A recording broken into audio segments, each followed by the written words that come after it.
کہ مجھے MBBS کرنا ہے. جی جی ڈاکٹر بننا ہے. جی ڈاکٹر بننا ہے, یہ میرا ایم تھا. ماشاءاللہ ماشاءاللہ. لیکن اس وقت نیٹ وغیرہ کا ایگزام نہیں ہوتا تھا. جی جی جی. اور اس وقت جو ہے یہ MBBS کی پڑھائی بھی کافی مہنگی تھی. جی جی. اور والد صاحب راشننگ انسپیکٹر تھے. جی جی. یعنی آپ جسے مڈل کلاس فیملی کہہ سکتے ہیں. جی جی جی. تو مڈل کلاس فیملی سے ہم تعلق رکھتے تھے. جی جی. کوئی بہت زیادہ انکم نہیں تھی, کوئی بہت زیادہ پیسہ نہیں تھا. تو ایک وقت کے بعد میں مجھے یہ لگا کہ میں شاید MBBS نہیں کر سکوں گا. جی جی. اس کی وجہ کہ لاکھوں روپے ڈونیشن کے, پھر لاکھوں روپے ایجوکیشن کے, تو وہ میرے لیے پاسبل نہیں ہے. تو میں نے سائنس میں ایڈمیشن تو لے لیا, لیکن پھر جب میں نے یہ قریب جا کر دیکھا تو میں سمجھ گیا کہ میں نہیں کر سکوں گا. حالانکہ کافی آپشنز تھے. ہمارے ساتھ کے جو لوگ تھے وہ کوئی BUMS کر رہا تھا, کوئی اور ڈاکٹری کی ڈگری کر رہا تھا. تو انہوں نے آفر کیا کہ آپ ایک کام کریں, MBBS نہیں کر سکتے. یعنی میرے والدین سے کہا کہ آپ ان کو ہمارے ساتھ BUMS کے لیے بھیج دیجیے. لیکن میرا من پہلے سے MBBS کے لیے تھا, اور میں نے دیکھا کہ یہ پاسبل نہیں ہے میرے لیے. تو پھر میرا دل اس سے ہٹ ہی گیا. تو میں نے صرف اپنی پڑھائی مکمل کر لی, اور اس کے علاوہ میں نے کوئی الگ سے ڈگری حاصل نہیں کی سائنس کے فیلڈ میں. جی جی جی. اچھا, یہ جیسے دنیاوی تعلیم سے اور ایک سمجھیے کہ ماڈرن لائف رہے, آپ کے والد والدہ جیسے آج آپ دیندار ہیں, یا ویسا ماحول تو پہلے تھا نہیں. تو وہ کون سا ایسا موقع تھا کہ آپ مکمل دین کی طرف مائل ہوئے اور دینی شاہراہ پر آپ گامزن ہوئے, یعنی اس ماحول کو آپ نے اختیار کیا؟ تو کوئی ایسا لمحہ, ایسا واقعہ جسے ہم ٹرننگ پوائنٹ کہیں کہ آپ دینداری کی طرف مکمل مائل ہوئے اور آج ایک کامیاب مبلغ اور مقرر ہیں, تو وہ حسین لمحہ, وہ یادگار پل آپ اگر بتائیں تو نوازش ہوگی. بامبے کا ماحول تو آپ اچھی طرح سے جانتے ہیں, اور میرے والد صاحب راشننگ انسپیکٹر تھے. جی جی. تو ان کے زیادہ تر تعلقات جو تھے وہ گجراتی, یہ شاپ والے گجراتیوں تھے بنیے. جی جی. اور جو سٹاف تھا زیادہ تر وہ مہاراشٹرن تھے. جی جی. تو مسلمز کے ساتھ اتنا ریلیشن نہیں تھا. جی جی. تو ہم بینڈرا میں رہتے تھے. جی جی. بعد میں جب فیملی بڑھنے لگی, یعنی چاچا بھی بڑے ہونے لگے, اور پھر ہم ایک بھائی سے دو سے تین سے چار, فیملی بڑی ہونے لگی تو جگہ کم پڑنے لگی. جی جی. تو میرے والد صاحب نے پھر ماہم میں خود کا مکان لیا. جی. پھر ہم یہاں شفٹ ہو گئے. جی. تو جب ہم یہاں شفٹ ہوئے تو قریب میں, ہمارے گھر کے قریب میں ایک مسجد تھی. جی جی. اور میرے والد صاحب چونکہ راشننگ انسپیکٹر تھے تو علاقے میں دھیرے دھیرے لوگ ان کو جاننے پہچاننے لگے, تو ان کی عزت بڑھتی چلی گئی. جی جی جی. اور لوگ ان کو شیخ صاحب کہتے تھے. جی جی ماشاءاللہ. پھر لوگوں نے ایک وقت کے بعد میں میرے والد صاحب کو ہی مسجد کا ٹرسٹی بھی بنا دیا. اور ٹرسٹی اس لیے بنا دیا کہ سنڈے کو میرے والد صاحب کی چھٹی ہوتی تھی. جی جی. تو سنڈے کو گھر گھر گھوم کے مسجد کے لیے چندہ جمع کرنا تھا. جی جی. تو میرے والد صاحب یہ کام کرتے تھے. سنڈے کے دن صبح سے نکل جاتے, اور گھر گھر جا کر وہ مسجد کے لیے چندہ جمع کرتے تھے. کوئی 10 روپے دے رہا ہے, کوئی 5 روپے دے رہا ہے, کوئی 20 روپے دے رہا ہے, اس طرح سے. جی جی. اور اس کے باوجود کہ مسجد کے وہ ٹرسٹی بن گئے, میرے والد صاحب کا اتنا زیادہ دینی رجحان نہیں تھا. جی جی. ایک ذمہ داری لوگوں نے ڈال دی تھی جس کو وہ پوری طرح سے نبھا رہے تھے. جی جی. محرم کا پروگرام ہوتا تھا, پورا پروگرام وغیرہ بھی آرگنائز کرتے تھے. جی جی. لاسٹ میں جیسے اناؤنسر آتا ہے گلپوشی وغیرہ کرانے کے لیے, تو میرے والد صاحب وہ بھی کرتے تھے. جی جی. تو دھیرے دھیرے یہ ماحول جو ہے مجھے ملتا چلا گیا. ماشاءاللہ ماشاءاللہ. میری والدہ کا جو تھا وہ 100% دینی رجحان تھا. جی جی. میری والدہ نماز پنجگانہ کی پابند تھی. ماشاءاللہ. اور وہ سب بچوں کو چاہتی تھی کہ وہ عربی پڑھیں, قرآن شریف پڑھنا سیکھیں. تو بچوں کو زبردستی وہ بھیجتی بھی تھیں کہ نئی مسجد میں جاؤ پڑھنے کے لیے, اور پڑھ کر آؤ, اچھا آج کیا پڑھا تم نے. اور نمازوں کے لیے بھی تنبیہ کرتی تھیں. اور اس کے علاوہ بچپن میں جیسے ہم چھوٹے تھے تو سب بھائی بہنوں کو اور اڑوس پڑوس کے 2-4 بچوں کو جمع کر کے میری والدہ لکڑہارے کی کہانی سناتی تھی, 16 سیدوں کی کہانی سناتی تھی. اس طرح سے وہ سنایا کرتی تھی. تو ایک وہ ماحول ملتا چلا گیا. پھر اللہ رب العزت نے فضل و کرم فرمایا, الحمدللہ اللہ نے مجھے توفیق دی کہ میں نماز پنجگانہ کا پابند پہلے سے ہو گیا. سبحان اللہ سبحان اللہ. اور دھیرے دھیرے دینی دلچسپی بڑھتی چلی گئی. جی جی جی. جب میں اسکول کمپلیٹ کر کے, جب میں 10th میں تھا, تو 10th میں بھی جب میں نمازوں کے لیے جاتا اور عربی پڑھنے جاتا, تو میرے والد صاحب بہت ناراض ہوتے تھے. اور والد صاحب کہتے تھے کہ اس بار 10th ہے, بورڈ کا ایگزام ہے, یہ نماز وغیرہ کے چکر میں اگر فیل ہو گیا تو میں گھر سے دھکا مار کے نکال دوں گا. اللہ اکبر. ہاں میرے والد صاحب یوں کہتے تھے, یعنی ان کا اتنا زیادہ دینی رجحان نہیں تھا, اگرچہ مسجد کے وہ ذمہ دار تھے جی جی, لیکن وہ اپنی ڈیوٹی نبھا رہے تھے جی جی جی, اور ایک طرف اپنی رسپانسبلٹی دیکھ رہے تھے کہ بھائی بچہ فیل نہیں ہونا چاہیے, اچھے پرسنٹیج آنے چاہیے, اس کا آگے فیوچر ہے, کیریئر ہے. تو باپ ہونے کی حیثیت سے وہ فکر مند تھے جی جی جی, اور ان کو وہ ماحول نہیں ملا تھا جو ماحول مجھے ملا تھا. جی جی بالکل بالکل جی جی. لیکن والدہ کا رجحان یہ پوری طرح سے تھا نہیں تم نماز پڑھو گے, عربی پڑھو گے تو اللہ تعالیٰ اچھے نمبر سے پاس کر دے گا. تو وہ والدہ کی طرف سے ایک پش اپ ملتا رہا. تو میں جاتا آتا رہا, اور پھر جب اسکول کی پڑھائی مکمل ہو گئی اور اس کے بعد پھر میں کالج گیا. جی جی جی. تو کالج میرا چرچ گیٹ میں تھا. ماشاء اللہ. جی جی. تو چرچ گیٹ میں کالج ہونے کی وجہ سے ایک دو دوست مجھے مل گئے محمد علی روڈ کے. جی جی جی. تو اس میں دوستی بھی دیکھیے, آپ کی فطرت جیسی ہوتی ہے, آپ کا جیسا نیچر ہوتا ہے ویسے لوگوں کی طرف آپ اٹریکٹ ہوتے ہیں. جی بالکل بالکل بالکل. تو چونکہ میں پہلے سے نماز پنجگانہ کا پابند بن چکا تھا. جی جی ماشاء اللہ. تو وہاں بھی اٹریکٹ انہی کے ساتھ ہوا جو دیندار تھے, جن کے اندر دین کی بات تھی, جو اچھی طبیعت کے مالک تھے. جی جی. تو اس میں میرے ایک دوست جن کا نام رفیق حسین ہے, جی جی, ہم ان کو حسین کہتے تھے, نام رفیق حسین ہے. جی جی. وہ میرا سب سے قریبی دوست کل بھی تھے, آج بھی ہے. حالانکہ اب ان کی بھی ذمہ داریاں بڑھ گئی, میری بھی, تو اس وجہ سے ملاقات نہیں ہو پاتی ہے, پورے سال بھر بات نہیں ہو پاتی ہے, لیکن پھر بھی میں ان کو اچھا اپنا دوست مانتا ہوں. وہ ابھی بھی بمبئی میں ہیں جی, وہ میرا روڈ میں رہتے ہیں, تو ان کو بھی میں اچھا دوست ہی مانتا ہوں اپنا. جی جی جی. تو ان کے ساتھ کالج ہماری 4:30-5 بجے چھوٹ جاتی تھی. بالکل بالکل. میں رہتا مہیم تھا, جی جی, وہ رہتے تھے محمد علی روڈ پر. جی جی. تو میں ان کے ساتھ آ جاتا, اور اس کے بعد پھر ہم عصر کی نماز پڑھتے تھے اسماعیل ابی مسجد میں. ماشاءاللہ. اس وقت میں تحریک کے بارے میں یا حضرت کے بارے میں کسی کے بارے میں نہیں جانتا تھا. جی جی جی. اور پھر ہم عصر کی نماز پڑھتے, پھر ٹائم پاس کرتے, پھر مغرب کی نماز پڑھتے, جی جی, پھر بس اسٹاپ پر بیٹھ کر باتیں کرتے آپس میں, پھر عشاء کی نماز پڑھتے. جی جی. اور یہ اتنا وقت وہاں دینے کا اصل مقصد یہ تھا کہ عشاء کی نماز کے بعد میں مرکز اسماعیل ابی مسجد کے جو خطیب و امام صاحب ہیں قاری ظہیر الدین خان صاحب, جی جی, وہ تفسیر بیان کرتے تھے. ماشاءاللہ. تو اس تفسیر کو ہم اٹینڈ کرتے تھے. جی جی, بہت مشہور ہیں ان کی تفسیر. جی جی. تو صرف تفسیر کو اٹینڈ کرنے کے لیے ہم روزانہ وہاں آ جاتے تھے کالج کے بعد. جی جی. اور اس کے بعد میں بیٹھ کر ان کی تفسیر سنتے تھے. جی جی.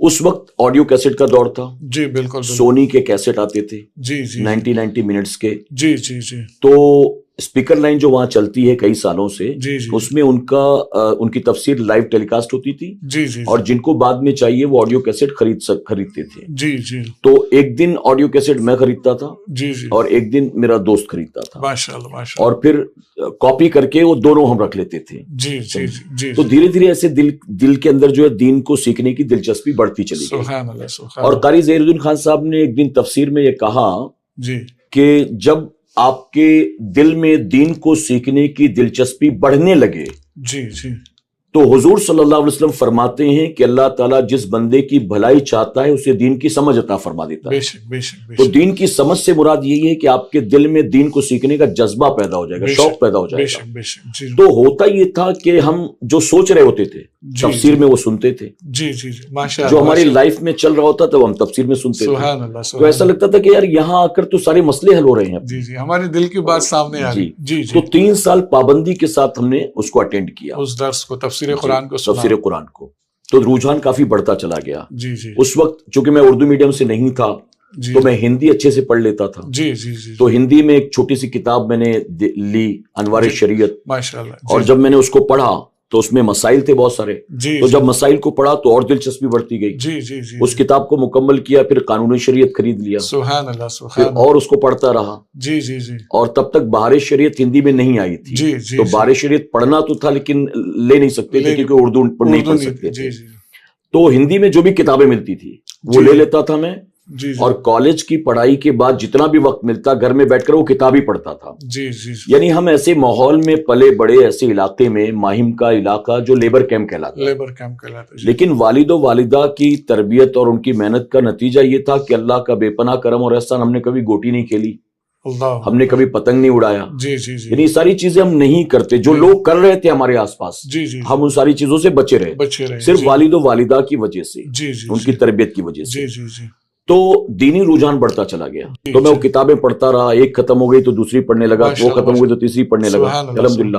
اور سیٹرڈے سنڈے وہ مسائل بیان کرتے تھے. جی جی جی. تو اتفاق ایسا ہوا کہ سیٹرڈے کو انہوں نے اپنا سیشن مکمل کیا جی اور مکمل کرنے کے بعد قاری ظہیر خان صاحب نے کہا کہ آج سنی دعوت اسلامی کا اجتماع ہوگا جی جی جی اور اجتماع میں بھی تھوڑی دیر تشریف رکھیں جی اور آج آپ بیان سنیں گے مفکر اسلام علامہ قمرالزمان خان اعظمی صاحب کا سبحان اللہ جو لندن سے تشریف لائے ہوئے ہیں. جی جی تو سبحان اب چونکہ ہم نوجوان تھے, جی کالج اسٹوڈنٹ تھے, جی جی تو لندن جو ہے نا وہ ایک اٹریکشن تھا. ہاں کہ کون آیا ہے جی جی کون ہے ذرا جی بیٹھ جی کے سنتے ہیں. جی جی جی تو ہم نے علامہ کا بیان سنا. جی جی تو علامہ کا بیان سنا تو ہم کو لگا کہ یار مطلب ہم تو صرف ایک ہی شخص کو فالو کر رہے تھے, جی جی لیکن ان کے بیان سے بھی بہت کچھ سیکھنے کو ملا. جی جی جی جی پھر علامہ وہاں سے بیان کر کے پھر چلے گئے مینارہ مسجد میں حضرت کا بیان تھا.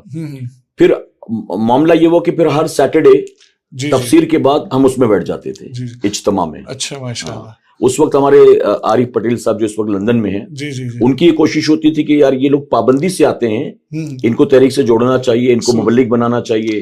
تو آخر میں ملاقات کرتے تھے, دعا سلام کرتے تھے, خیر خیریت پوچھتے تھے. اس طرح سے وہ قریب آنے کی کوشش کرتے تھے, ماشاء اللہ جیسا کہ ہر مبلغ کو چاہیے کرنا چاہیے تھا.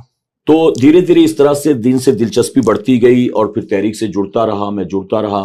ایک آدمی جب تحریک سے وابستہ نہیں ہوتا, دور ہوتا ہے, جیسے میں خود تحریک میں نہیں تھا, جی جی تو میں مبلغین کا امامہ دیکھتا تھا, ان کے کپڑے دیکھتا تھا, ان کی داڑھی دیکھتا تھا, ان کا چلنا دیکھتا تھا, ان کا اٹھنا بیٹھتا دیکھتا تھا. جی جی جی تو دور رہ کر مجھے یہ ساری چیزیں اٹریکٹ کرتی تھی اور لگتا تھا یہ کچھ الگ لوگ ہیں یار, یہ ایکسٹرا آرڈنری لوگ ہیں, جی جی جی یہ نیک لوگ ہیں, یہ بہت اچھے لوگ ہیں. بمبئی کا ماحول ہی ایسا تھا کہ وہ ایک آدمی اگر نیکی کی طرف ہے تو وہاں کھینچا چلا جائے. اس کی وجہ یہ تھی کہ جو میں کالج اسٹوڈنٹ تھا, تو کالج میں میرے ساتھ بہت سارے لڑکے ایسے تھے مسلمان تھے, ڈانڈیا کھیلتے تھے, مسلمان تھے, 31st نائٹ مناتے تھے, مسلمان تھے, شراب پیتے تھے. اچھا میرا گھر جہاں تھا وہاں کا ماحول میں نے بتا دیا. جی جی جی جو آس پاس میرے ساتھ کالج میں تھے ان کا ماحول میں نے آپ کو بتا دیا. جی جی جی تو ایسے میں مجھے تحریک نظر آئی, مبلغین نظر آئے. تو یہ ایکسٹرا آرڈنری لوگ, نیک لوگ ہیں, یعنی جو میں نے کتابوں میں پڑھا نا, یہ وہ لوگ چلتے پھرتے نظر آ رہے تھے. یہ ایثار, قربانی, جذبہ, نیکی, یہ وہ لوگ ہیں, یہ وہ جماعت ہے. جی جی جی تو بہت اچھا لگتا تھا. ماشاءاللہ ماشاءاللہ. جیسے ہمارے خالد بھائی ہیں, جی جی خالد رضوی صاحب, جن کو بہار شریعت کہتے ہیں لوگ محبت سے, میرا روڈ والے. جی جی جی. تو خالد بھائی ایسے ہیں کہ وہ کسی کے ساتھ اگر 15 منٹ 20 منٹ بھی بات چیت کر لیں جی تو بنا متاثر کیے ہوئے نہیں چھوڑ سکتے. نہیں چھوڑ سکتے. ایک مبلغ میں جو ہونا چاہیے, اخلاق, زبان, محبت, نرمی, سیرت, وہ ساری چیزیں جو ہوتی ہیں نا, جی جی جی, لوگ جس کی توقع کرتے ہیں آپ سے, وہ وہاں میسر تھی. ہاں جی جی, میں ان کی طرح بننے کی کوشش کروں گا. سبحان اللہ سبحان اللہ. تب جا کر صحیح معنوں میں ایک دائی یا ایک مبلغ بن سکتا ہوں. ایک آئیڈیل آپ کو مل گیا. جی جی جی, آئیڈیل بھی. جی جی ماشاءاللہ. تو اس طرح سے الحمدللہ تحریک سے وابستہ ہو گیا. جیسے کہا جاتا ہے کہ ماں بچے کی پہلی تربیت گاہ ہے. اگر والدین بچوں پہ فوکس کریں اور ان کو نیک اور صالح بنائیں تو وہ عصری علم سے بھی آراستہ ہو سکتے ہیں اور دینی ماحول سے بھی وہ ہم آہنگ ہو سکتے ہیں. حضور صلی اللہ علیہ وسلم نے فرمایا نا کہ علم حاصل کرو ماں کی گود سے لے کر قبر کی گود. قبر کی گود. تو ماں کا ایک بہت اہم رول ہوتا ہے. اور میں نے دیکھا ہے, بہت سارے ساتھیوں کو دیکھا ہے, جی جی, کہیں پر فیملی والے سپورٹیو ہوتے ہیں, کہیں پر نہیں ہوتے ہیں. جی جی جی, اس کے بہت سارے ریزنز ہوتے ہیں. جی جی جی, صرف قصور گھر والوں کا ہی نہیں ہوتا ہے. جی جی جی, قصور آپ کا بھی ہوتا ہے. جی جی جی, آپ مبلغ نہیں تھے, جی جی, اب آپ مبلغ بن چکے ہیں. جی جی جی, تو آپ کے اندر کیا تبدیلی آئی؟ صرف ظاہری کہ باطنی بھی کچھ تبدیلی آئی ہے. باطنی بھی تبدیلی آنی چاہیے. آپ مبلغ نہیں تھے, آپ نماز نہیں پڑھتے تھے. جی جی, آپ مبلغ بن گئے, پھر بھی فجر میں آپ سوتے رہتے ہیں. جی جی, آپ مبلغ نہیں تھے تو تڑاک کر کے بات کرتے تھے. آپ مبلغ بن گئے ہیں تو بھی اسی زبان سے بات کرتے ہیں. غیر مناسب. آپ دسترخوان پر بیٹھتے ہیں تو ماں کے بنائے کھانے میں نکتہ چینی کرتے ہیں. معاذ اللہ. اور مبلغ بننے کے بعد بھی آپ وہی کام کر رہے ہیں. تو گھر والے سپورٹ کیوں کریں گے آپ کو؟ جی جی جی, آپ کے اندر ظاہری تبدیلی آ گئی ہے. جی جی, آپ کے امامے کو دیکھ کر, آپ کی داڑھی کو, آپ کے جبے کو دیکھ کر لوگ آپ کا احترام کرنے لگ گئے ہیں. جی جی, لیکن اندر سے آپ بالکل چینج نہیں ہوئے ہیں. ماشاءاللہ.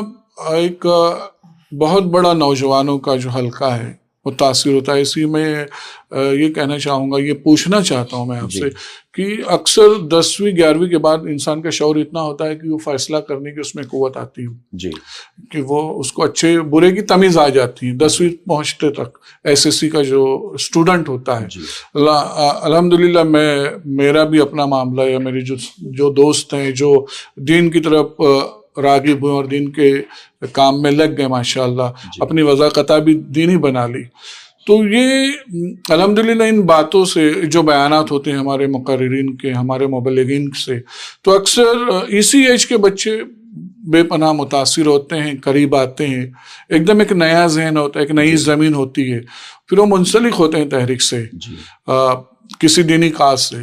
تو اس میں یہ ہوتا ہے کہ ان کی تعلیم کا معاملہ تھوڑا متاثر ہوتا ہے. گھر پہ بھی تانے تشنے ملتے ہیں کہ یہی تو مولانا گیری میں رہے گا، معاذ اللہ، تو تیرے گھر کا خرچہ کیسے چلے گا، تیرا مستقبل کیسے ہوگا، اور تو تعلیم اسی میں لگا رہے گا تو تعلیم تیری مکمل نہیں ہوگی.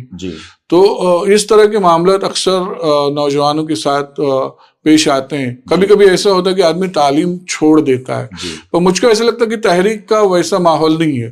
اس حوالے سے آپ کیا واقعی میں بچوں کا مستقبل متاثر ہوتا ہے؟ بچے جو ہے اپنے معاش کو بھول جاتے ہیں، اپنے کیریئر کو بھول جاتے ہیں، ایسا ہوتا ہے کہ اس کا کچھ اور الگ رزلٹ ہے؟ ذرا اس تعلق سے آپ بتائیں کہ نوجوانوں کا مستقبل سنور جاتا ہے دینی اعتبار سے، پھر معاشی اعتبار سے ان کی کنڈیشن کیا ہوتی ہے، اس کے لیے آپ کے سامنے بہت ساری مثالیں ہوگی، تو تھوڑی سی رہنمائی فرمائیں اس حوالے سے. دیکھیے، اگر کوئی بچہ اسکول میں پڑھتا ہے یا کالج اسٹوڈنٹ ہے، یا کوئی جاب وغیرہ تلاش کر رہا ہے، اور ایسے میں اس کو تحریک سنی دعوت اسلامی کا ماحول ملا، اور وہ تحریک کی طرف اٹریکٹ ہوا، تو ہم نے دیکھا ہے کہ نیا اگر کوئی تحریک سے جڑتا ہے تو بالکل چارج ہوتا ہے. بالکل اس کے اندر ایک نیا جذبہ ہوتا ہے، ایک نیا شوق ہوتا ہے، اور وہ پوری طرح سے جو ہے تحریک کے کاموں میں انوالو ہو جاتا ہے. تو ہماری کوشش یہ ہوتی ہے کہ وہ بچے جو اسکول یا کالج میں پڑھ رہے ہیں، اب وہ ڈیپینڈ کرتا ہے کہ کون سی کلاس میں پڑھ رہے ہیں، وہ پڑھائی میں کیسے ہیں، تو ہم ان کو سب سے پہلے تو یہی گائیڈ کرتے ہیں کہ تم تحریک سے جڑے رہو، ہفتہ واری اجتماع میں آؤ، مرکز پر آؤ، اور اس کے علاوہ پوری طرح سے وقت دینے کی کوئی ضرورت نہیں ہے. اپنی پڑھائی لکھائی پر کانسنٹریٹ کرو. اس کی وجہ یہ ہے کہ تمہارا کل تک جو ریزلٹ آتا تھا تحریک سے جڑنے کے بعد اس کے پرسنٹیج بڑھنے چاہیے، کم نہیں ہونے چاہیے. ہاں، اگر وہ ذرا بھی متاثر ہوا تو گھر والے تم کو کبھی بھی تحریک سے جڑنے نہیں دیں گے، اور تم کو تمہارا اس سے نقصان ہوگا. تو بہتر ہے کہ پڑھائی پر توجہ دو. تحریک میں پوری طرح سے 24/7 ٹائم دینے کی ضرورت نہیں ہے. بالکل. اپنے علاقے کے ہفتہ واری اجتماع میں آ گئے، ایک دن مرکز پر آ گئے، یہی کافی ہے. اب یہ ساتھی یہاں جا رہے ہیں تو اس کے ساتھ چلا گیا، 3 دن کے لیے وہ لوگ جا رہے ہیں تو اس کے لیے ساتھ چلا گیا. یہاں تربیتی کیمپ لگا ہوا ہے تو 4 دن وہاں چلا گیا، پتا چلا اسکول نہیں جا رہا ہے، ایگزام قریب ہے، تیاری نہیں کر رہا ہے. تو ہم بچوں کو سب سے پہلے کہتے ہیں کہ اپنی پڑھائی لکھائی پر توجہ دو. یہ کام ہم جو کر رہے ہیں یہ تو زندگی بھر کرنا ہے. بالکل.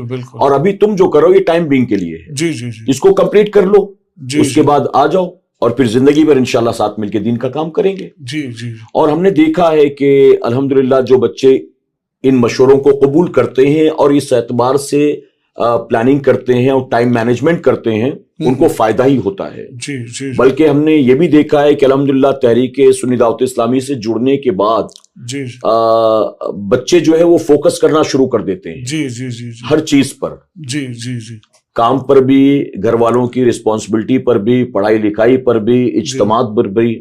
تو جب فوکس ہو جاتے ہیں کسی چیز پر تو اس کا زیادہ بہتر رزلٹ آتا ہے. الحمدللہ ہماری جو اسکول ہیں یا جو تحریک کے ساتھی اب تک پڑھائی لکھائی کر رہے ہیں، الحمدللہ ان کے سب کے ریزلٹس اچھے ہی آتے ہیں.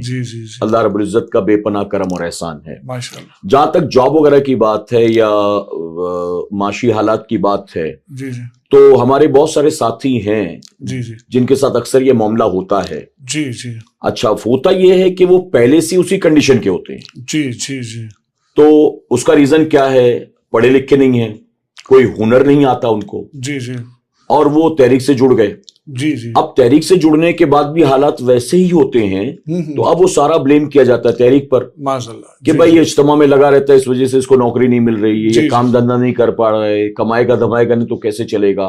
حالانکہ اس چیز کا تحریک سے کوئی لینا دینا نہیں ہوتا. تحریک سنی دعوت اسلامی نے یا اس کے ذمہ داران نے کبھی بھی پڑھائی لکھائی سے تو روکا نہیں ہے، کسی کو جاب کرنے سے تو روکا نہیں ہے. بلکہ الحمدللہ آپ دیکھیں گے تو تحریک سنی دعوت اسلامی سے اچھا خاصا پڑھا لکھا طبقہ جڑا ہوا ہے الحمدللہ. جیسے سنی دعوت اسلامی کے انڈر میں جو ٹیم امید چلتی ہے، اس میں لوگوں نے MBA کیا ہوا ہے، لوگ CA ہیں، لوگ ڈاکٹر ہیں, لوگ انجینئر ہیں, ایسے لوگ جڑے ہوئے ہیں. جی جی بالکل. تو اگر تحریک سے جڑنے کے بعد ان کے کیریئر پر, ان کے جاب پر, ان کے معاشی حالات پر, ان کی فیملی لائف پر, ان کے ایجوکیشن پر اس کا اثر ہوتا تو لوگ کیوں جڑتے؟ جی جی. انہیں تو لگ رہا ہے کہ بھائی ہم جو کر رہے تھے تحریک سے جڑنے کے بعد اللہ تعالیٰ نے ہم کو اور برکت عطا کی ہے. ہمیں کل تک کوئی جانتا نہیں تھا, ہم اپنے فیلڈ سے پچھلے 10 سال سے جڑے ہیں. جی جی.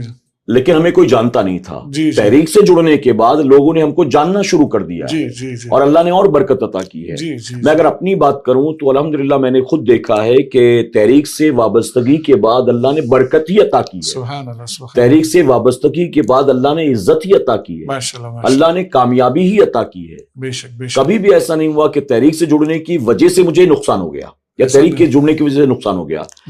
میں ابھی تو میں نے جاب چھوڑ دیا ہے, لیکن میں جاب کرتا تھا اور شروع سے جاب ہی کر رہا تھا. اور الحمدللہ روزانہ بیانات بھی ہوتے ہیں اور روزانہ آفس میں کام بھی ہوتا ہے.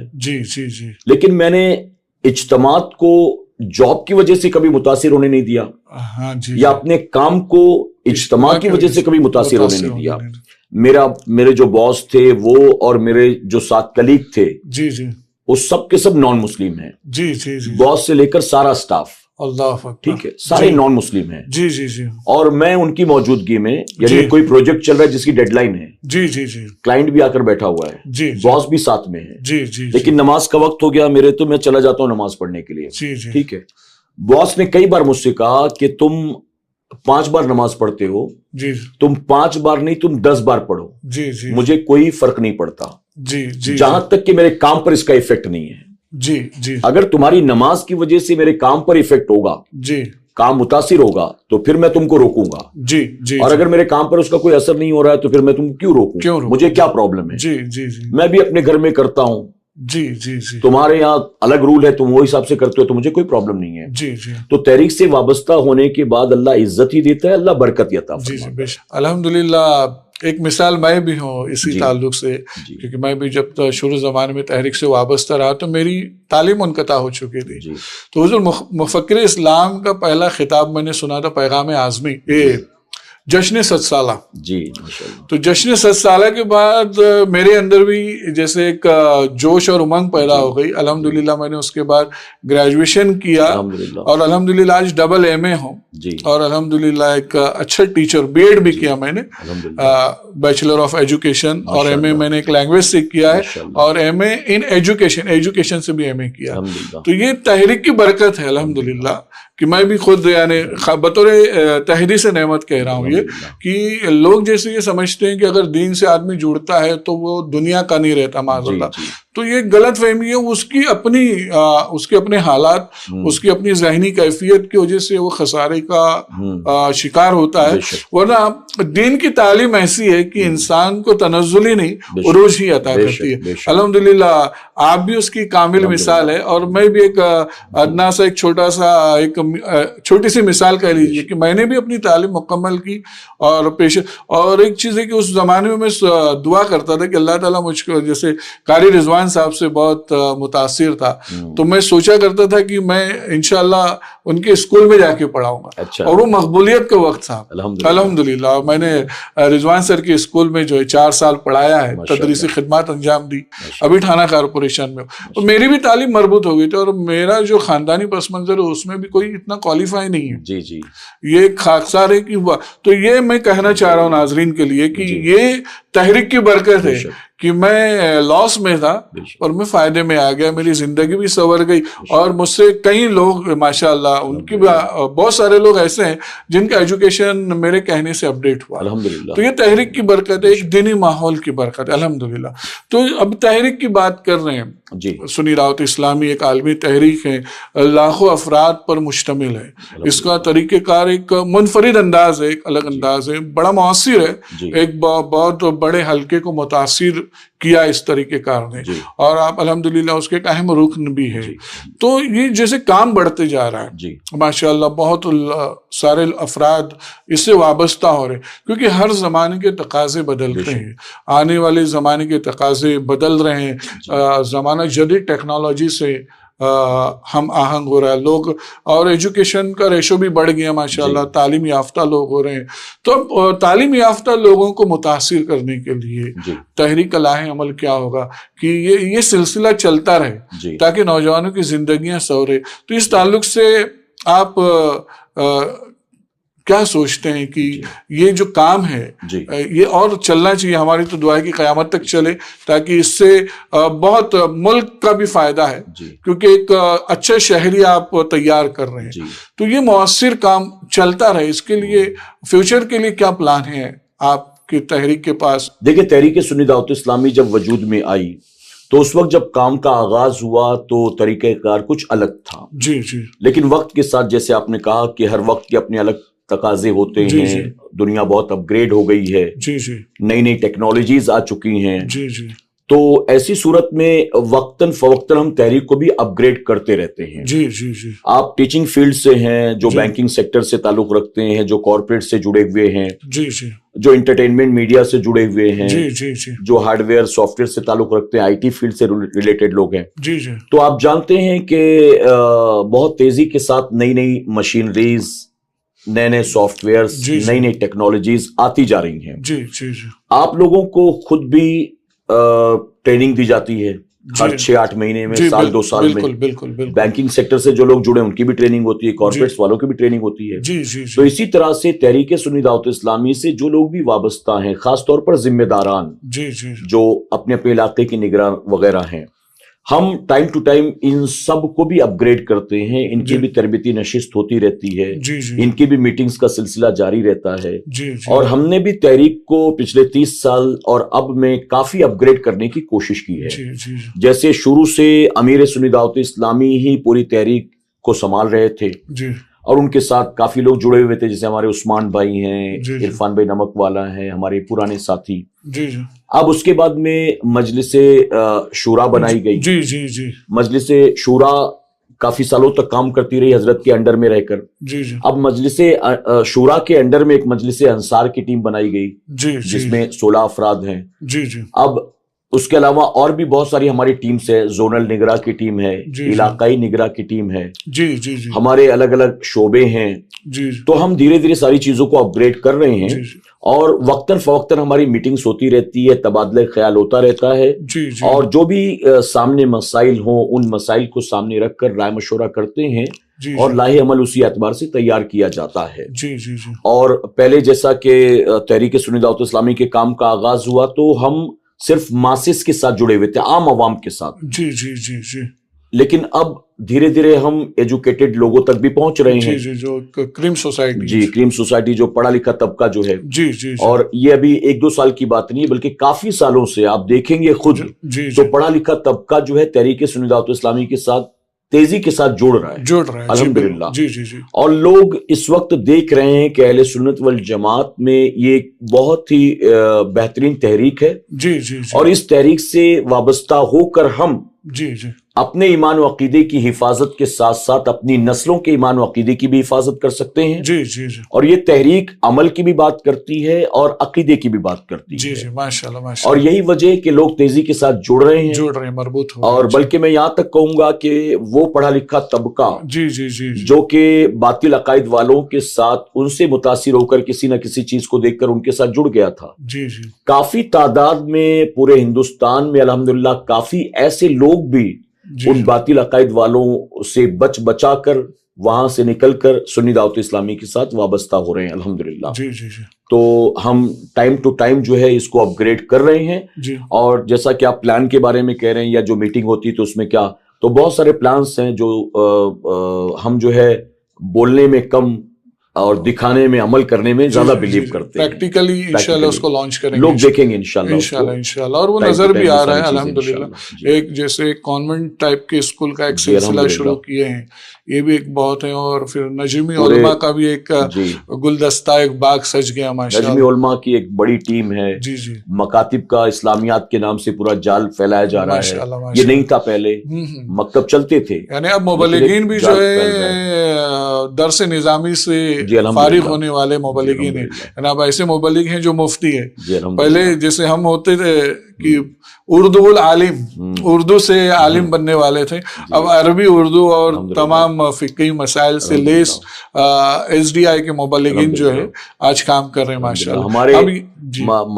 ہمارے مدارس کے فارغین کئی علماء ایسے ہیں، کئی مفتی کرام ایسے ہیں جو دنیا کے مختلف ملکوں میں الحمدللہ امامت بھی کر رہے ہیں، تحریک سنی دعوت اسلامی کا کام بھی کر رہے ہیں. سبحان اللہ. اللہ کا بے پناہ کرم اور احسان. UK میں بہت اچھا کام ہو رہا ہے ماشاءاللہ. UK ہے، موریشس ہے، افریقہ ہے، امریکہ ہے. جی ماشاءاللہ. یعنی عالمی تحریک کا جو ایک اٹریکشن ہوتا ہے وہ الحمدللہ مکمل تو نہیں کہیں گے، وہ اور پھیلتا جا رہا ہے، اور لوگ افراد جو ہے اس لیے جڑ رہے ہیں کیونکہ آپ نے وقت کے ساتھ ساتھ تبدیلیاں لائی ہیں اور لوگوں کو قریب کرنے کی کوشش کی. ایک بڑی خوش آئین پیش رفت ہیں، اور انشاءاللہ اس سے سب سے بڑا فائدہ یہ ہو رہا ہے ایمان کے ساتھ ساتھ عقیدے کی بھی ایمان و عقیدے کی حفاظت، اور اہل سنت والجماعت کی ترجمانی یہ تحریک ہے، جس سے جیسے آج ایک بہت بڑا سیلاب ہے بد مذہبوں کا.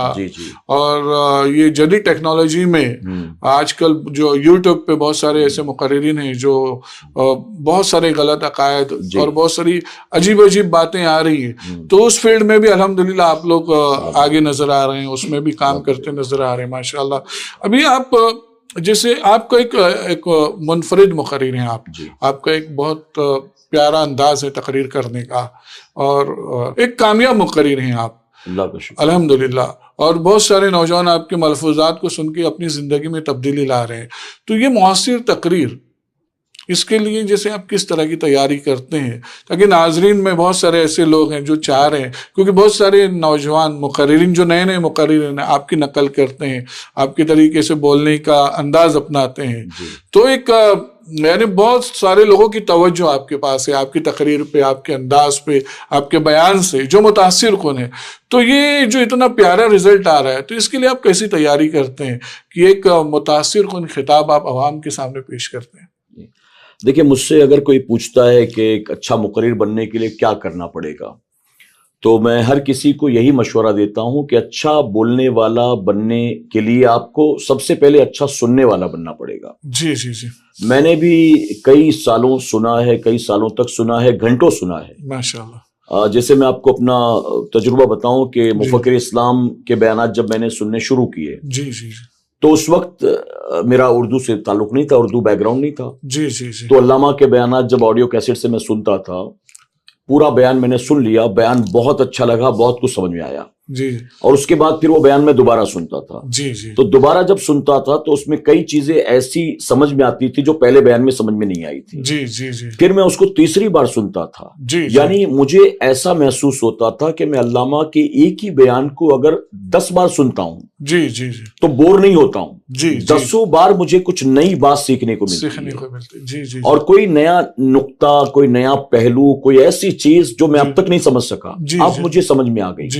تو میں سنتا رہا، کنٹینیو سنتا رہا. میں علامہ کو سنتا رہا، میں رئیس المفسرین قاری زہیر الدین خان صاحب کو سنتا رہا.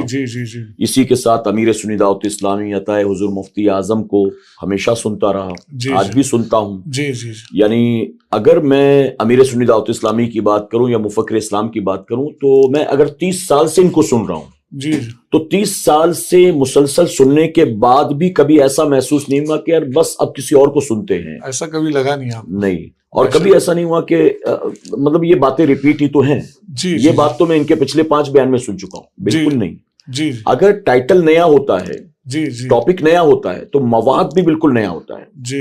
اور میں چونکہ خود کئی سالوں سے بیان کر رہا ہوں، لیکن میں نے اگر اسی حدیث شریف کو، اسی روایت کو یا اسی حکایت کو بیان کیا ہے تو میرا ذہن وہاں نہیں گیا. جو امیر سنی دعوت اسلامی نے اسی روایت، اسی حکایت یا اسی حدیث مبارکہ کے ضمن میں بیان کر دی ہے. اور میں نے کسی سے سنا نہیں اس کے تعلق سے. تو میں سنتا رہا. سب سے پہلے میں نے سننا شروع کیا. کافی سالوں تک سنتا رہا. اس کے بعد جب میں نے بیان کرنا شروع کیا تو میرا طریقہ یہ تھا کہ مجھے اگر نماز پر بیان کرنا ہے تو میں 5 لوگوں کے بیانات نماز پر سنتا اور ان 5 میں سے میں 5 6 8 10 چیزیں جمع کرتا.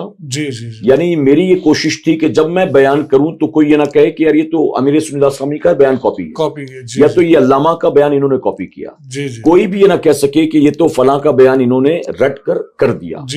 تو میری کوشش یہ تھی کہ 5 جگہ سے میں نکالوں اور اس کے علاوہ کتاب میں بھی نمازوں کے تعلق سے جو بھی ہے وہ پڑھوں اور پھر ان کو ملا کر ایک بیان میں تیار کروں. تو میرا طریقہ یہ تھا کام کرنے کا. میں نے اس طرح سے تقریر کرنی شروع کی اور پھر ایک وقت کے بعد میں نے یہ دیکھا کہ لوگ جیسے امیر سنی دعوت اسلامی کی تقریر میں آپ کو حکایات واقعات کم ملیں گے, قرآن شریف کی آیات زیادہ ملیں گی. اور اس کا سب سے پلس پوائنٹ یہ ہے امیر سنی دعوت اسلامی کے لیے کہ وہ حافظ قرآن ہے. ٹھیک ہے, اب ہم تو اس لائق نہیں ہیں, تو قرآن شریف کی آیات کسی عنوان پر بار بار سنانا لوگوں کو یا پڑھنا جو ہے کوٹ کرنا یہ مشکل ہے ہمارے لیے تھوڑا سا. میں نے ماسز میں بیان کر کے یہ دیکھا کہ لوگ حکایات اور واقعات جب آپ بیان کرتے ہیں کہ بصرہ کی سرزمین پر ایک بزرگ رہتے تھے, ایک بار ایسا ہوا تو لوگ کان کھڑے ہو جاتے ہیں کہ کیا ہوگا. جیسے ماں بچے کو کہانی سناتی نا, ہاں ماں بچے کو کہانی سناتی تو بچہ سننے لگتا ہے, پھر کیا ہوا, پھر تو وہ اس میں کھو جاتا ہے, پھر وہ امیجن کرنے لگتا ہے, پھر ہپنوٹائز ہو جاتا ہے. تو میں نے اس چیز کو محسوس کیا کہ جب آپ اس طرح کے واقعات بیان کرتے ہیں کہ ایک بزرگ تھے بغداد شریف کی سرزمین پر, ایک مرتبہ اپنے مریدوں کے ساتھ وہ چلے جا رہے تھے تو لوگ پھر بالکل پھر توجہ کے ساتھ آپ کو سننے لگتے ہیں. تو میں نے اس چیز کو لینا شروع کیا, حکایات واقعات بزرگوں کے واقعات, لیکن میری کوشش یہ ہوتی ہے کہ ان واقعات کی روشنی میں بھی لوگوں کو سبق ملے. داد وصول کرنے کا مقصد نہیں ہوتا ہے, اس سے کچھ سبق بھی ملا. ہاں, اگر اس میں کوئی سبق نہیں ہے تو پھر اس کو بیان کرنے کا مقصد کیا ہے؟ لوگوں کو اس میں کچھ ملنا چاہیے. تو میرا طریقہ یہی تھا کہ سب سے پہلے آپ اچھے سننے والے بنے اور اس کے بعد میں پھر آپ کنٹینٹ کو جمع کریں. پھر آپ کو کسی ٹاپک کے لیے اگر تیاری کرنی ہے تو کتابوں کا بھی مطالعہ کریں. اور پہلے تو ہم مطلب مارک کر کے نشان لگا کر کتابیں رکھ دیتا تھا جمع کر کے. آج مجھے ہفتہ واری اجتماع میں درود شریف کی فضیلت پر بولنا ہے تو میں نے مغرب سے عشاء کے بیچ میں یہ بھی پڑھ لیا اور پھر یہ کتاب میں جو مارک کیا تھا وہ بھی پڑھ لیا, پھر یہ بھی پڑھ لیا. اب تو موبائل میں نوٹ کر لیتا ہوں. اکثر ایسا ہوتا ہے کہ میں اسٹیج پر گیا بیان کرنے کے لیے تو میں مائک پر جانے سے پہلے تھوڑی دیر کے لیے نوٹس اپنے دیکھ لیتا ہوں, ایک بار ایک ریفریش ہو جائے ذہن میں باتیں. تو اب یہ طریقہ وقت کے ساتھ میں نے اپنایا ہے اور شروعات میں نے کہاں سے کی تھی میں نے آپ کو بتا دیا. ماشاءاللہ ماشاءاللہ. پر یہ بھی کمال ہے کہ ان باتوں کو یاد رکھنا اور بر وقت اس کو بیان کرنا, یہ بھی گاڈ گفٹ ہے. بہت مشکل ہوتا ہے کہ یعنی ہر بات ذہن میں, اور کبھی کبھی ایسا بھی ہوتا ہوگا کہ آپ نے وہ بات بہت پہلے پڑھی ہوگی اور اس بیان کے ضمن میں اگر وہ یاد آ گئی تو بیان کر دیا, ایسا بھی ہوتا رہا ہوگا. یہ سب جو ہے نا شعبان بھائی صرف اللہ کی طرف سے. جیسے کبھی کبھی ایسا بھی ہوتا ہے آپ کا پوسٹر چھپا, آپ کو دعوت دی گئی, عنوان کچھ اور تھا. آپ جب اسٹیج پر پہنچے تو سڈنلی انہوں نے کہا کہ ہمارے یہاں ایسا مسئلہ بہت چل رہا ہے, آپ کو اس پر بولنا ہے. یا اللہ یا اللہ. تو آپ مینٹلی پریپیئرڈ ہو کر رہے تھے کچھ اور, وہاں پہنچتے آپ کا عنوان چینج کر دیا گیا. تو وہ بڑا مشکل ہوتا ہے. لیکن پھر ایسے میں اللہ تبارک تعالیٰ ہی مدد فرماتا ہے اور اللہ آپ کی لاج رکھ لیتا ہے کہ جو عنوان آپ کو دیا جاتا ہے اس عنوان کا آپ حق ادا کر دیتے ہیں. اللہ رب العزت کا بے پناہ کرم اور احسان ہے. اور میری ایک کوشش ہوتی ہے, آپ اگر میرا بیان سنیں گے, بہت سارے مقررین ایسے ہیں کہ جب وہ بیان کے لیے بیٹھتے ہیں تو وہ عنوان کچھ اور ہو اور وہ ساری چیزیں اسی میں بول رہے ہوتے ہیں کہ یہ بھی لے آئے وہ بھی لے آئے. جیسے حقوق والدین کی گفتگو ہے, اس میں نشے پر بھی بول رہے ہیں, نماز پر بھی بول رہے ہیں, اس میں زکوٰۃ کا مسئلہ بھی بتا دیا, طلاق کا مسئلہ بھی بتا دیا. وہ سب کچھ جو ذہن میں آ رہا ہے بولتے چلے جا رہے ہیں. میری کوشش یہ ہوتی ہے کہ جو عنوان ہے شروع سے آخر تک اسی پر بولا جائے. اور میں آپ کو بتا دوں, جیسے دنیا بہت ترقی کر چکی ہے, بہت سارے ہمارے ساتھی بھی اپنے بیانات کی تیاری یوٹیوب پر کرتے ہیں کہ وہ کوئی بھی یوٹیوب پر ڈاؤن لوڈ کر لیا اور وہ سن لیا اور پھر میں نے بیان کر لیا, تیاری ہو گئی, پڑھنے کی ضرورت نہیں ہے. لیکن میں نے بھی اس کی کوشش کی اور ایک وقت کے بعد میں مجھے محسوس ہو کہ میرا ٹائم ویسٹ ہو رہا ہے اس کے چکر میں. جی جی جی جس عنوان کی تیاری کے لیے میں نے یہ بیان ڈاؤن لوڈ کیا تھا جی جی پورا بیان ختم ہو گیا, اس کا تذکرہ ہی نہیں ہوا, تذکرہ ہی نہیں ہوا. جی تو یہ میرا ٹائم ویسٹ ہو گیا. ٹائم ویسٹ اگر میں 1.25 گھنٹے ان کی تقریر نہ سنتا, کتاب پڑھ لیتا, تو شاید میں کچھ بولنے کے لائق ہو بولنے جاتا. کے لائق. جی تو انہوں نے تو میرا وقت برباد کر دیا. جی جی ایسا تو میرے ساتھ کئی بار ایسا ہوا, پھر میں نے اس کو چھوڑ دیا ہے. جی جی جی اچھا, مجھے اب اگر سننا ہی ہوتا ہے تو میں اگر سیم ٹاپک پر میں بیان کر چکا ہوں تو میں اپنا ہی بیان ڈاؤن لوڈ کر لیتا ہوں, جی جی اسی کو سن لیتا ہوں, جی جی تو ساری چیزیں ذہن میں آ جاتی ہیں, تازہ ہو جاتی ہیں. اور پھر وہ اور ہر بات کو جب بیان کرو تو اکثر وقت ایسے ہوتا ہے کہ اس کے دوسرا پہلو, اس کا دوسرا ایک اور ایک روشن پہلو آیا ہو جاتا ہے, اور وہ ایک الگ فیلنگ ہوتی ہے اپنے لیے بھی اور عوام کے لیے بھی, کہ بھئی یہ بیان, یہ واقعہ تو ہم سن رہے ہیں, اور اس کے ضمن میں جو سبق پوشیدہ ہے یہ آج پتا چلا. بہت مرتبہ ایسے ہوتا ہے, کئی مقررین بھی غوث اعظم کے والد کا سیب والا واقعہ ہے. جی جی جی ہم وہ واقعہ بچپن سے سنتے چلے آئے ہیں, جی جی لیکن اس کے پردے میں جو موتی چھپے ہوئے ہیں جی جی وہ ہر کوئی بیان نہیں کر پاتا ہے. ہر کسی کو وہ ابراہیم علیہ السلام نے اپنے بیٹے کی قربانی دی, میں بچپن سے سنتا چلا ہوں, بقرہ عید کے موقع پر یہی بیان ہوتا ہے. جی جی جی لیکن اس کے اندر جو چیزیں چھپی ہوئی چھپی ہوئی ہے وہ آپ کو کون بتائے گا؟ جی جی وہ جو فلسفہ ہے, ہاں وہ جو ہے وہ زیادہ ضروری ہے. وہ زیادہ ضروری ہے. صرف وہ جو واقعہ ایک ہوا ہے وہی کافی نہیں ہے, جی جی بلکہ اللہ تبارک تعالیٰ اس کے ذریعے کیا سمجھانا چاہتا ہے. جی جی جی جی اور ابراہیم علیہ السلام جو قربانی جو دے رہے ہیں اس کے پیچھے کیا راز ہے, راز ہے. جی جی کیا جذبہ ہے, وہ ساری چیزیں جو ہے نا وہ ہر کوئی نہیں بتا پاتا. ہر کوئی نہیں بتا پاتا. تو یہ چیزیں جو ہے میں نے الحمدللہ مفکر اسلام سے, امیر سنی دعوت اسلامی سے, ماشاءاللہ یہ ساری چیزیں وہاں سے ملی الحمدللہ. اور جیسا کہ آپ نے کہا, ایک حدیث شریف کو اگر میں 4 بار بیان کرتا ہوں جی جی اور اس کی وضاحت کرتا ہوں تو چاروں بار کچھ نہ کچھ نئی چیزیں آ جاتی ہیں. نیا سبق یہ اللہ کی طرف سے, اللہ کی طرف سے, یہ اپنی کوئی صلاحیت نہیں, آپ نے پڑھا بھی نہیں, آپ نے سنا بھی نہیں ہے, پھر کہاں سے آ گیا, یہ اللہ کی طرف سے. جی جی جی. اب وقت کی قلت کے پیش نظر ہم یہیں رک رہے ہیں. السلام علیکم ورحمۃ اللہ.